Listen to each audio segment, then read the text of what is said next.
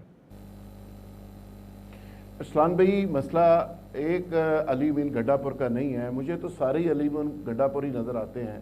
جب آپ کے پاس پروگرام نہیں ہوتا، آپ کے پاس کوئی ایسی تھنکنگ، کوئی وزڈم، کوئی سوچ نہیں ہوتی، کوئی روڈ میپ نہیں ہوتا، تو پھر آپ ہوائی فائرنگ ہی کرتے ہیں. پھر آپ اداروں پہ چڑھتے ہیں، کبھی آپ شخصیات کو ڈسکس کرتے ہیں، کبھی آپ ججز کی توہین کرتے ہیں. جب آپ کے پاس پروگرام ہوتا ہے، کسی شخص کے پاس کام کرنے کو ہوتا ہے، تو اس کو کام کے علاوہ اور کچھ نہیں سوچتا. تو یہاں پہ علی امین گنڈاپور صاحب ہوں یا کوئی اور صاحب ہوں، میں کسی کا نام نہیں لیتا، ان کسی کے پاس کوئی ایسا روڈ میپ مجھے نظر نہیں آتا کہ جو اس قوم کو اس گرداب سے نکال کر ترقی کی اس منزل تک لے جائے، اس راستے پر ڈال دے. میں جب کہتا ہوں کہ ہم لیڈر لیس بھی ہیں، ڈائریکشن لیس بھی ہیں، میں آج دعوے سے کہتا ہوں کہ ہم نے اسلام آباد جانا ہے، لیکن ہم دوسری جانب سفر کر رہے ہیں. اگر آپ کی ڈائریکشن ٹھیک ہو، سفر آہستہ ہو، 5 کلومیٹر فی گھنٹہ بھی ہو، تب بھی آپ پہنچ جائیں گے. اگر آپ نے منہ دوسری طرف کیا ہوا ہے تو آپ پہنچیں گے کب؟ جہاں پہ پرائم منسٹر فخر کرے، قوم کو کہے کہ جی آج لڈیاں ڈالو، بنگڑے ڈالو، مٹھائی تقسیم کرو کہ آئی ایم ایف نے قرض دے دیا، آج فلانے نے قرض دے دیا. اس پہ جو قوم لڈیاں ڈالے، لیڈر صاحب اپیل کریں اور قوم لڈیاں ڈالے، تو اس پہ میں تو افسوس ہی کر سکتا ہوں. میں کیا کہہ سکتا ہوں کہ اسی آپ کی آنکھوں کے سامنے سری لنکا گرا اور دوبارہ اٹھا، اور اٹھ کے آج وہ آگے نکل گیا. بنگلہ دیش آپ کے پاس الگ ہوا اور چند سالوں میں کہاں سے کہاں پہنچ گیا. انڈیا ایک بارڈر کراس کر لیں، وہاں پہ کیا سچویشن ہے، کمپیئر کرنے کے لیے 2 گھنٹے چاہیے. ایک وقت تھا 62-63 میں، یہ چائنا کے لوگ حبیب بینک کی کراچی میں بلڈنگ کو دیکھ کے کہتے تھے یہ بنائی کیسے آپ نے، اور آج جا کے چائنا کو دیکھ لیں.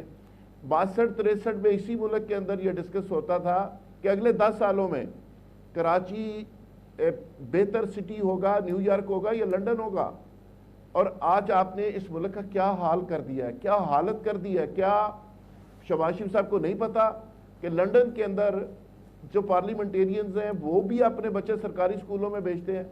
یہاں پہ کوئی سرکاری اسکول اس قابل نہیں، یہاں پہ کوئی اسپتال اس قابل نہیں. چلو ہمارے قابل تو نہیں ہے، آپ اور مجھے تو دوائیاں دستیاب نہیں ہیں، کوئی اپنے لیے ایک اسپتال بنا لو کہ جہاں پہ آپ کا علاج ہو سکے. یہ سارے کے سارے لوگ باہر علاج کرواتے ہیں.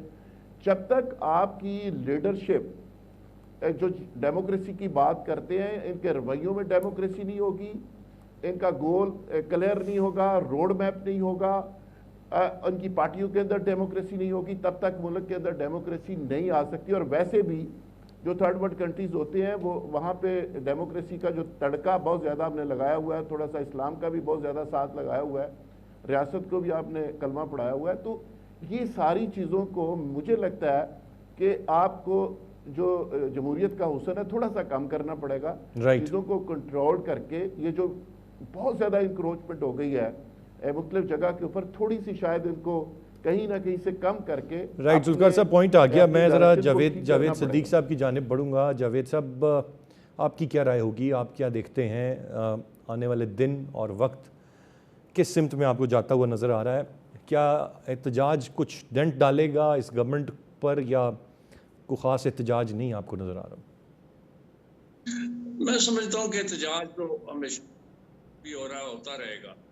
اگر ہم اپنی ڈائریکشن ٹھیک کر لیں، اور آج سے وہ چینی کہتے ہیں نا کہ 1000 سال کا سفر جو ہے وہ پہلے قدم سے شروع ہوتا ہے، تو آپ پہلا قدم اٹھا لیں. مثال کے طور پہ یہ جو دبئی میں پراپرٹیز کا جو سارا سکینڈل سامنے آیا ہے، جن لوگوں نے یہ منی لانڈرنگ کی ہے اور ملک کا سرمایہ اٹھا کے ایک دوسرے ملک میں لگا دیا ہے، اور دوسروں کو کہتے ہیں کہ آپ ہمارے ملک میں آ کے سرمایہ کاری کریں، ان کی منتیں کر رہے ہیں اور بڑے بڑے دعوے کیے جا رہے ہیں، تو ان کے خلاف جو ہے کہتے ہیں جی نیب کے ریڈار پہ وہ آ گئے ہیں تو پھر کریں، ان کے خلاف ایکشن کریں. یعنی کوئی تو کسی طرف تو چلے، اور ان سے پوچھیں گے یہ پیسہ کہاں سے آیا، کیسے آپ نے انویسٹ کیا. پھر اس کے بعد پوری دنیا، انٹرنیشنل جو ترقیاتی ادارے ہیں وہ کہتے ہیں آپ میں بڑا پوٹینشیل ہے، آپ اپنی پیداوار کو، زرعی پیداوار کو، صنعتی پیداوار کو، بجلی پیدا کرنے کے جو مواقع ہیں ان سے استفادہ کرتے ہوئے آپ ایک بڑی معیشت بن سکتے ہیں۔ لیکن ہمیں کیا ہو گیا ہے؟ سوال یہ ہے کہ عمل کا فقدان ہے، سنسیئرٹی کا فقدان ہے، صرف بیان بازی ہے۔ اچھا جی ٹیکس نیٹ بڑھانا ہے، ڈیجیٹلائزیشن کرنی ہے تو کریں بھائی، کون آپ کا ہاتھ روک رہا ہے؟ کیا امریکہ آپ کو کہہ رہا ہے یا انڈیا کہہ رہا ہے کہ آپ اپنے اس ٹیکس کے نظام کو ریفارم نہ کریں؟ کریں، گو ایڈ پلیز، آگے کی طرف پیش رفت کریں، لیکن سوائے میٹنگز کے نشستن برخاستن گفتن اینڈ برخاستن کے علاوہ کوئی چیز نہیں ہے۔ تو یہ اس طرح کی جو بے عملی ہے، ہم اسی طرح اس دائرے میں پھرتے رہیں گے۔ ہمیں آگے بڑھنے کے لیے کوشش کرنی چاہیے اور اس کے لیے ایک سازگار ماحول چاہیے۔ اور یہ ساری باتیں کرتے ہیں جی ہم مفاہمت چاہتے ہیں، ہم مساق جمہوریت چاہتے ہیں، ہم مساق معیشت چاہتے ہیں، تو کون یہ کر کے دے گا آپ کو؟ آپ نہیں کرنا ہے۔ آپ قدم اٹھائیں، آگے بڑھیں، ملک کو اس مخمصے سے، اس خوفناک صورتحال سے نکالیں۔ ہم پر تو لوگ اب طنز کرنے لگے۔ دیکھیں مودی جو ہے اپنی الیکشن کیمپین کے اندر ہر روز پاکستان کو جگتیں کر رہا ہے، اور یہ چند سال پہلے پاکستان اور انڈیا آلموسٹ برابر تھے۔ 15-20 سال پہلے کی بات کر رہا ہوں۔ جی تو اب ہمیں جگتیں کی جا رہی ہیں، طنز کیا جا رہا ہے ہمارے اوپر، ہماری اس بے ایمانی، بددیانتی، بے سمتی اور اس طرح کی جو ہماری پالیسیز رہی ہیں جو صرف ذات کے گرد گھومتی تھی کہ رائٹ۔ ایک گروپ کو، جاوید صاحب پوائنٹ آ گیا آپ کا، میں ذرا عبداللہ صاحب کا بھی پوائنٹ یہاں پر لے لوں۔ عبداللہ صاحب، یہ جو پولرائزیشن ہے سوسائٹی میں، گمراہی ہے، ڈیوائیڈ ہے، اس کا خاتمہ آنے والے دنوں میں کسی حد تک آپ کو نظر آتا ہے یا یہ بظاہر ایک مشکل کام ہے اور ہم مزید تقسیم در تقسیم ہوتے جا رہے ہیں؟ دیکھیں ارسلان صاحب، بات یہ ہے کہ جب تک کہ آپ قانون سازی نہیں کریں گے اور قانون پر عمل درآمد نہیں کرائیں گے، بہت سارے قوانین موجود ہیں لیکن ان کے اوپر عمل بالکل نہیں نظر آتا۔ اگر نہیں نظر آ رہا تو پھر اس کے اندر پھر کون کروائے گا؟ تو پھر جو مقننہ، انتظامیہ اور عدلیہ، یہ تین ایسے ہیں جو پاور پلرز ہیں اور ان کی بنیاد کے اوپر پاکستان کھڑا ہے۔ اگر ان کو آپ جو ہے وہ کمزور کریں گے، جو کہ کون کر رہا ہے؟ ہم لوگ خود سارے مل کے کر رہے ہیں، عوام بھی کر رہی ہے، سیاستدان بھی کر رہے ہیں، ادارے خود بھی آپس میں ٹکرا رہے ہیں، تو کیا یہ ہم آپ وہ مجھے اس سے اتفاق رائے ہے باقی شرکاء کے ساتھ کہ جہاں انہوں نے کہا کہ کم از کم ڈائریکشن چینج رکھ لیں، 5 کلومیٹر کی رفتار سے صحیح لیکن کم از کم ہم اپنے منزل پہ پہنچ جائیں گے۔ پاکستان اگر جو ہے وہ ایشین اکنامک ٹائیگر رہا، پاکستان کا یہ خطہ اگر گولڈن سپیرو، سونے کی چڑیا کہلاتا تھا، تو چڑیا تو آج بھی موجود ہے، لیکن مسئلہ یہاں یہ ہے کہ یہاں کرپشن کا بازار گرم ہے۔ یہاں جس کو سزا ملنی چاہیے اس کو جزا ملتی ہے، جس کو جزا ملنی چاہیے اس کو سزا ملتی ہے۔ ابھی آپ دیکھ لیں گندم کا ہی بحران کا حال دیکھ لیں کہ جو گندم کا سکینڈل ہے، اتنا بڑا سکینڈل ہے، اور اس کے لیے ہماری آنے والے جو وقتوں میں جو ہمیں دقت آئے گی، اب جو کپاس کے حوالے سے ہمیں کمزوری آ رہی ہے، 70% جو ہے کم فصل لگائی گئی ہے کیونکہ پیسے نہیں تھے کسان کے پاس، جو اگلی دفعہ مجھ سمیت بہت سارے کسان جو ہیں انہوں نے تہیہ کیا ہے کہ ہم گندم نہیں لگائیں گے۔ کیوں نہیں لگائیں گے؟ کیونکہ ہمیں پتہ ہے کہ ہمیں نقصان ہو گیا، تو اس لیے کوئی بھی نہیں لگائے گا۔ اب مسئلہ یہاں یہ ہے کہ ایک طرف جو ہے آپ ریاست کو چیلنج کر رہے ہیں، بجائے دیکھیں نا، اگر علی امین گنڈا پور صاحب وغیرہ یہ وہ ہیں جن کو پورے پاکستان نے دیکھا، خیبر پختونخوا نے دیکھا، جس قسم کے مظاہروں اور جس قسم کی جو حرکات میں یہ 9 مئی کے حوالے سے ملوث تھے، سب نے دیکھا، لیکن آج وزیر اعلیٰ لگے میں ہیں۔ تو پھر وہی والی بات ہے نا، جس کو سزا ملنی چاہیے اس کو جزا مل رہی ہے۔ ابھی اگر وہ کہتے ہیں کہ جی میں قبضے کروں گا، میں جو ہے وہ چوروں کو، بجلی چوروں کو اون کرتا ہوں، وقتی طور پر تو لوگوں کے اندر بڑی جو ہے وہ واہ واہ ہو جاتی ہے، لیکن جو سیریس تھنکرز ہیں وہ تو سمجھتے ہیں کہ یہ تو بغاوت کے مرتکب ہو رہے ہیں۔ جو ابھی وہ بتا رہے ہیں کہ جی ہم نے دیکھ لیا ہے کہ ریاست کی کیا طاقت تھی کشمیر میں، ایسی بات نہیں ہے۔